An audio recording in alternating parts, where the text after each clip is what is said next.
Centre کھولنے کی طرف توجہ دیں تو پوری دنیا ہر طرح کی مدد دینے کو تیار ہے۔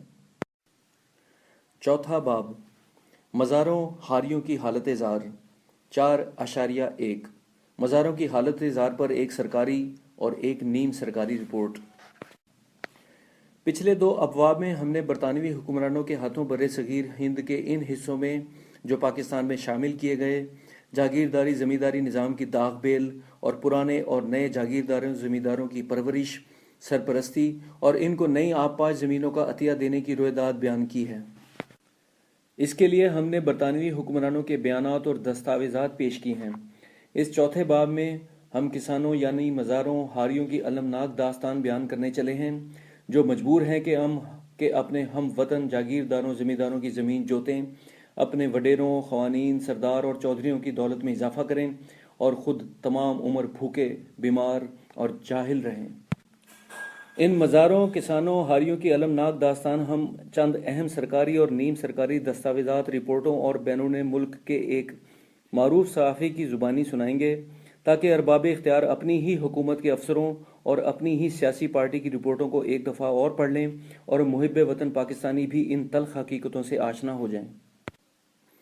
حاریوں، کسانوں، مزاروں اور دیہات میں کام کرنے والے دوسرے کھیت مزدوروں، ہنرمندوں اور اہل حرفہ جیسے کہ بڑھئی، لوہار، جن کو دیہات میں کمی کہا جاتا ہے، کی غربت، قسم پرسی اور مکمل ناخواندگی کوئی ڈھکی چھپی بات نہیں ہے۔ ارباب اختیار نہ صحیح، ایک عام شہری اس المناک حقیقت سے پوری طرح واقف ہے۔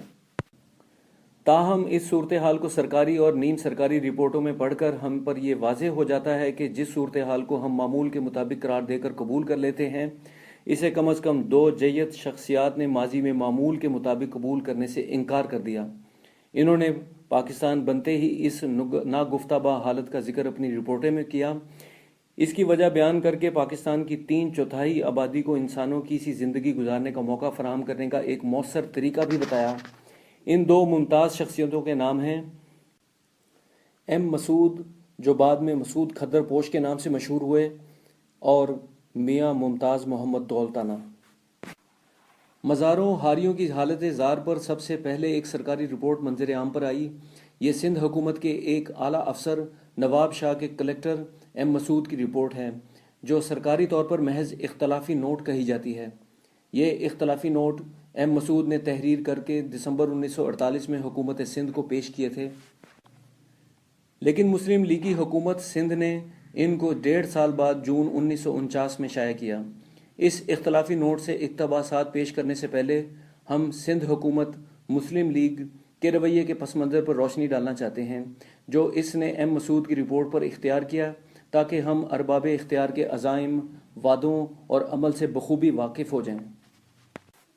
4.2 ایم مسعود کے اختلافی نوٹ یعنی ہاری رپورٹ۔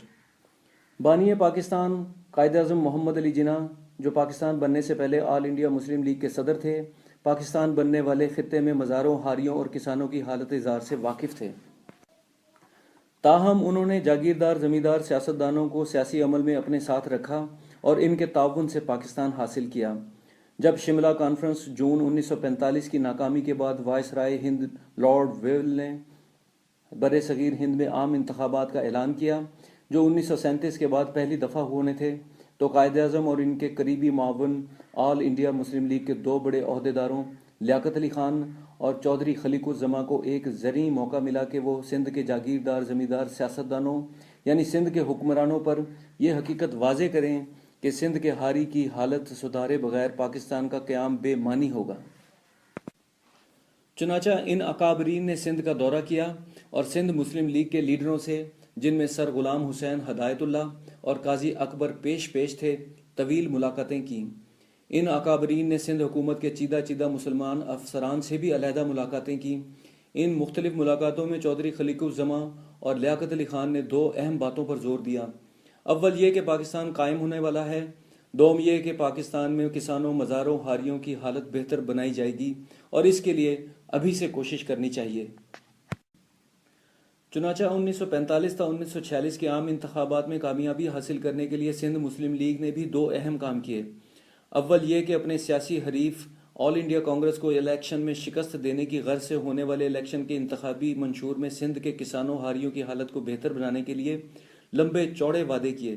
دوم یہ کہ سندھ کی وزارت نے جو 1946 کے الیکشن سے پہلے بھی مسلم لیگ کی تھی، وزیر اعلیٰ غلام حسین ہدایت اللہ، ایک سرکاری ہاری تحقیقات کمیٹی قائم کی جس کے شروع میں صرف 2 ممبر تھے۔ سندھ حکومت کے ایک اعلیٰ افسر جناب ایم مسعود لاڑکانہ کے کلکٹر اور ایک مقامی جاگیردار زمیندار جناب ایم اے صدیقی جو سندھ حکومت کے اعلیٰ افسر بھی تھے۔ بعد میں ایک تیسرے فرد جناب خان صاحب جی ایس کہر کو بھی کمیٹی کا ممبر بنا دیا گیا تاکہ ایم مسعود اس کمیٹی میں ہمیشہ اقلیت میں رہیں۔ کمیٹی کے چیئرمین سندھ کے ایک انگریز معروف جاگیردار زمیندار سر راجر ٹامس تھے جو اس وقت حکومت سندھ کے زرعی مشیر بھی تھے۔ اس کمیٹی کی کارکردگی اور اس کمیٹی کی پیش کی ہوئی سرکاری رپورٹ کا جس پر اس کمیٹی کے ممبروں کی اکثریت کے دستخط تھے ہم اگلے باب میں ذکر کریں گے۔ وہاں ہم یہ بتائیں گے کہ اس کمیٹی کے ممبر ایم مسعود پر جنہوں نے کمیٹی کی اکثریت کی تیار کردہ ہاری تحقیقاتی کمیٹی رپورٹ پر دستخط کرنے سے انکار کر دیا تھا، کیا بیتی۔ ایم مسعود نے اس کمیٹی کے ممبر کی حیثیت سے اپنی رپورٹ خود تیار کی اور چونکہ اس رپورٹ پر صرف انہی کے دستخط تھے اس لیے سندھ حکومت کی نگاہ میں یہ محض اختلافی نوٹ تھا۔ گو قوم نے اسی اختلافی نوٹ کو اصلی ہاری رپورٹ مانا۔ اگلے باب میں ہم یہ بھی بتائیں گے کہ یہ اختلافی نوٹ کن حالات میں حکومت سندھ نے شائع کیا۔ یہاں سب سے پہلے ہم کسانوں ہاریوں اور خصوصاً سندھ کے مزاروں ہاریوں کی غربت، زبوں اور قسم پرسی کی وہ تصویر پیش کرتے ہیں جو ایم مسعود کی اپنی رپورٹ میں قوم کو دکھائی، لیکن اس سے پہلے دولتانہ رپورٹ کا تعارف بھی ضروری ہے۔ 4.3 پاکستان مسلم لیگ کی زرعی اصلاحات کمیٹی کی رپورٹ، دولتانہ رپورٹ۔ دوسری رپورٹ جس میں پاکستان کے مزاروں کی بے بسی، بے کسی، غربت اور افلاس کا ذکر ہے وہ آل پاکستان مسلم لیگ کی زرعی اصلاحات کمیٹی کی رپورٹ ہے جو پنجاب کے ایک جاگیردار زمیندار میاں ممتاز محمد دولتانہ کی مرہون منت ہے۔ یہ رپورٹ جو پورے پاکستان سے تعلق رکھتی ہے 1949 میں یعنی ایم مسعود کی ہاری رپورٹ کے شائع ہونے کے فوراً بعد میاں ممتاز محمد دولتانہ نے پاکستان کے وزیر اعظم اور پاکستان مسلم لیگ کے صدر لیاقت علی خان کو پیش کی۔ اس رپورٹ کے انجام پر ہم اگلے باب میں روشنی ڈالیں گے۔ مسلم لیگ زرعی اصلاحات کمیٹی کی رپورٹ پاکستان کے جاگیرداروں زمینداروں کی ایک متفقہ رپورٹ تھی۔ اس رپورٹ میں کوئی اختلافی نوٹ نہیں تھے۔ اس رپورٹ پر پاکستان کے 5 معروف اور معزز جاگیردار زمیندار سیاستدانوں کے دستخط تھے۔ ان میں سے 2 پنجاب سے میاں ممتاز محمد دولتانہ اور بیگم شاہ نواز، ایک سرحد سے خان عبد القیوم خان، ایک سندھ سے حاجی علی اکبر شاہ اور ایک بلوچستان سے قاضی محمد عیسیٰ تھے۔ اس کے روح رواں میاں ممتاز محمد دولتانہ تھے جن کو اس کمیٹی کا کنوینر بنایا تھا۔ یاد رہے مسلم لیگ وہ سیاسی جماعت ہے جس نے پاکستان بنانے کا مطالبہ کیا، پاکستان کے لیے جد و جہد کی اور پاکستان میں برسر اقتدار رہی۔ یعنی مسلم لیگ روز اول سے پاکستان کی حکمران جماعت تھی اور پچھلے 52 سالوں میں کل ملا کر اس نے 27 سال سے زیادہ عرصے تک حکومت کی ہے۔ اس اہم رپورٹ سے ہم اس لیے بھی استفادہ کر رہے ہیں کہ یہ اعداد و شمار سے بھرپور رپورٹ ہے۔ مسلم لیگ زرعی اصلاحات کمیٹی کی رپورٹ میں پاکستان کے جاگیرداروں زمینداروں کی منتخب اور چیدہ نمائندوں نے ان سب مظالم کی تفصیل بیان کی ہے جو وہ اپنے مزاروں، کسانوں اور ہاریوں پر کرتے ہیں اور جن کی اس رپورٹ کے لکھنے والوں کو شدید احساس ہے۔ یہاں ایم مسعود کی ہاری رپورٹ کو ہم سرکاری رپورٹ کہہ رہے ہیں اس لیے کہ اس رپورٹ کو حکومت سندھ نے اپنے چھاپہ خانہ میں چھاپ کر شائع کیا اور مسلم لیگ کی زرعی اصلاحات کمیٹی کی رپورٹ کو ہم نیم سرکاری رپورٹ کا درجہ دے رہے ہیں اس لیے کہ یہ رپورٹ ایک سیاسی جماعت مسلم لیگ نے شائع کی تھی۔ گو کہ یہ دونوں رپورٹیں اپنے اپنے طریقے سے پاکستان کے عظیم ترین مسئلے جاگیرداری زمینداری کو قوم کے سامنے پیش کر کے اس مسئلے کا ایک قابل عمل حل بھی تجویز کرتی ہیں۔ اس چوتھے باب کو ہم مزاروں، کسانوں، ہاریوں کی زبوں حالی تک محدود رکھیں گے اور اگلے باب میں ہم ان کی غربت کی سب سے بڑی وجوہات بٹائی اور فیوڈلزم پر روشنی ڈالیں گے۔ ساتھ ہی جاگیرداروں زمینداروں کی ان ناکام کوششوں کا ذکر کریں گے جو انہوں نے کسانوں کی غربت اور پسماندگی کو ختم کرنے کے لیے آزادی سے اب تک کی ہیں یا ایسا کرنے کا وعدہ کیا ہے۔ 4.4 پاکستان کا مظاہرہ ایک نیم وحشی زندگی گزارنے پر مجبور ہے۔ ایم مسعود۔ پاکستان کے ہر گاؤں میں ہر طرف غریب مزارع نظر آتے ہیں، جہاں آب و ہوا سخت ہے، شدت کی سردی پڑتی ہے، جیسے کہ سرحد بلوچستان اور پنجاب کے بعض علاقوں میں۔ وہاں کے جاگیردار زمیندار اپنے مزاروں کو زندہ رہنے کے لیے اتنی اجازت اور سہولت ضرور دیتے ہیں کہ یہ مزارع اپنے اور اپنے خاندان کے لیے کچے مکان اور جھونپڑیاں بنا لیں، یا کم از کم پہاڑوں میں غار کھود کر رہنے کے لیے کچھ جگہ تیار کر لیں۔ لیکن سندھ میں، جہاں آب و ہوا گرم اور خشک ہے، سندھ کے جاگیردار زمیندار اس نتیجے پر پہنچے کہ اس صوبے میں ہاری اور اس کا خاندان بغیر جھونپڑیوں کے بھی آسمان تلے زندہ رہ سکتا ہے، اس لیے ان ہاریوں کو جھونپڑیاں بنانے کی بھی ضرورت نہیں۔ بعض خوش قسمت ہاریوں کو گھاس پھوس کے چھپر بنانے کا موقع ضرور مل جاتا ہے، لیکن یہ خوش قسمت ہاری بھی پاکستان کے دوسرے مزاروں کی طرح خواندگی، تعلیم، معقول کپڑوں، ثابت جوتوں اور علاج معالجہ کی سہولتوں سے محروم رہتے ہیں۔ پینے کا صاف پانی بھی ان کے لیے ایک نادر شے ہے۔ سرحد اور بلوچستان کے بعض علاقوں میں پینے کا پانی بھی ان مزاروں کو میلوں دور سے لانا پڑتا ہے۔ یہاں دو باتیں قابل ذکر ہیں۔ اول یہ کہ ایم مسعود اور مسلم لیگ زرعی اصلاحات کمیٹی کی رپورٹیں کم و بیش 50 سال پرانی تحریریں ہیں۔ اس نصف صدی میں پاکستان کے غریب لوگوں کی غربت میں بے پناہ اضافہ ہوا ہے، اور خصوصاً دیہات میں کام کرنے والے مزاروں اور ان کے اہل و عیال کی مفلوک الحالی میں بھی شدید اضافہ ہوا ہے، کمی ہرگز نہیں آئی۔ دوم یہ کہ ایم مسعود کی رپورٹ، جو صرف سندھ کے مزاروں ہاریوں کے بارے میں تحریر کی گئی تھی، کل پاکستان کے مزاروں کی قسم پرسی، غربت اور مفلسی کی عکاسی کرتی ہے۔ اس مختصر تمہید کے بعد دیکھیے کہ ایم مسعود اپنی رپورٹ کی ابتدا میں ہی کیا لکھتے ہیں۔ سندھ کے ہاریوں کی حالت غلاموں سے بہتر نہیں۔ سندھ کے ہاری فرسودہ طریقوں سے زندگی بسر کرتے ہیں۔ ان کے ہاں سماجی، سیاسی یا اقتصادی حقوق کا کوئی تصور موجود نہیں۔ ان کی تمام تر دلچسپی ایک وقت کی روٹی سے ہے، جسے کھا کر وہ زندہ رہ سکیں۔ زندگی کی کوئی اور دلچسپی انہیں اپنی طرف متوجہ نہیں کر سکتی، اس لیے کہ ان کی زندگی کا بنیادی مسئلہ ہی حل نہیں ہونا پاتا۔ ایم مسعود لکھتے ہیں، ہاری اگرچہ انسان ہیں، مگر سدھائے ہوئے جانوروں کی مانند کام کرتے ہیں۔ ان کو نہ تو کوئی سہولت حاصل ہے اور نہ ہی ان کے انسانی حقوق کو تسلیم کیا جاتا ہے۔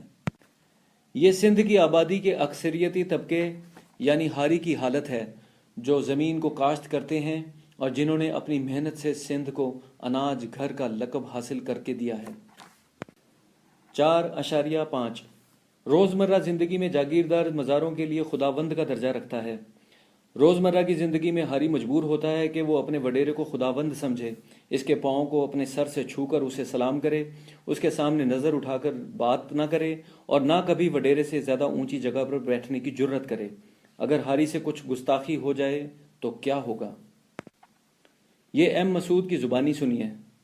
ہاری دوزخ کے عذاب سے زیادہ اس سزا سے ڈرتا ہے جو اس کا وڈیرا اس کو وقتاً فوقتاً دیتا رہتا ہے۔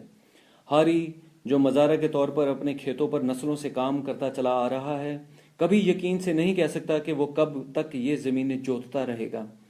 ہاری ہمیشہ خوفزدہ رہتا ہے کہ کھیتوں سے نکال دیے جانے کا خوف، اپنی بیوی اور اپنی جان تک کھونے کا خوف۔ وڈیرا کسی وقت بھی اور کسی بات پر بھی ہاری سے ناراض ہو کر اس کو بے دخل کر سکتا ہے، اور اس طرح ہاری کھڑی اور تیار فصل کے اپنے حصے سے بھی محروم ہو جائے گا۔ اس کے مویشی بھی چوری کروائے جا سکتے ہیں، اس کو زد و کوب کر کے گاؤں سے باہر نکال دیا جا سکتا ہے، اس کو مقامی پولیس چوری، ڈکیتی اور قتل کے الزام میں گرفتار کر کے جیل کی کوٹھڑی میں ڈال سکتی ہے، جہاں نہ تازہ ہوا ملتی ہے اور نہ ڈھنگ کی خوراک۔ یہ قید جو وڈیرے کے حکم سے عمل میں آتی ہے، اس قید سے زیادہ طویل ہوتی ہے جو جرم ثابت ہونے پر مجسٹریٹ دے گا۔ ہاری صبح شام وڈیرے کے عذاب اور اس عذاب کے صلے میں دوسرے ہاریوں کا المناک انجام دیکھتا ہے۔ 4.6 بیگار یعنی بے اجرت کے مجبوراً کام کرنا ہاری کے لیے روزمرہ کا معمول ہے۔ ایم مسعود اپنی ہاری رپورٹ میں لکھتے ہیں، جاگیردار زمیندار وڈیرا کسی وقت بھی ہاری کو بیگار کے لیے مجبور کر سکتا ہے کہ آؤ اور جاگیردار زمیندار کے لیے مکان کی تعمیر میں کام کرو یا کنواں کھودنے میں مدد کرو۔ اگر یہ نہیں تو اپنے بیل اور ہل لے کر جاگیردار زمیندار کی شخصی زمین کو جوتو، جس کی فصل سے ہاری کو کوئی حصہ نہیں ملے گا۔ اگر اور کچھ نہیں تو جاگیردار ہاری کو مجبور کرتا ہے کہ وہ اس کے ساتھ شکار پر چلے اور سامان اٹھائے۔ اس طرح ہاری مجبور ہے کہ ہر وقت بیگار کے لیے تیار رہے۔